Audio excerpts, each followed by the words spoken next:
how are we going to travel in heaven? When we've been studying about the condition of the believer all the way through these months, looking on the joys of like Revelation 21 and 22, for example, we see a lot of things that we will enjoy, the benefits, but you know something else? Let's talk about this real quickly. Paul says something very striking in 1 Corinthians chapter 15, verses 40 through 42.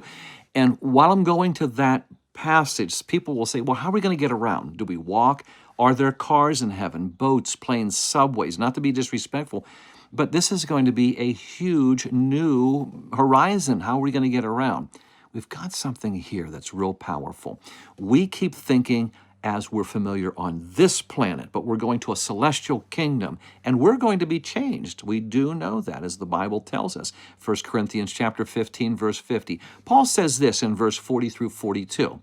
Now, there are heavenly bodies and there are earthly bodies, and the glory of the heavenly body is different from the glory of the earthly body. Right now, you're very talented, you're wonderful, people love you, you're having a great time, but you're limited. You get exhausted, you can't move about very fast, things along that line as we're limited.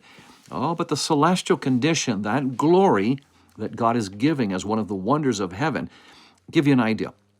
1 John 3:2, it says, we don't know the exact condition as we will be in our resurrected appearance, but the believer knows this, we shall see Jesus as he is, and we shall be like him.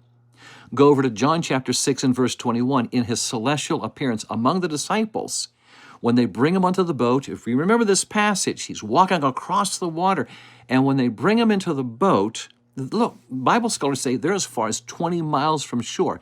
It says they were immediately brought to shore. So I wrote down in my notes, distances won't be anything that will slow down the believer in the celestial kingdom. They were immediately there. How? I don't know. It's just telling us. Jesus made this possible. Or think of Acts chapter 8, verses 39 and 40.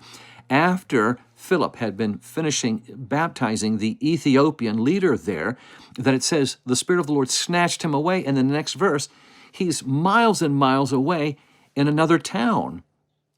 Something is being taught to us here that distances will no longer be anything intimidating.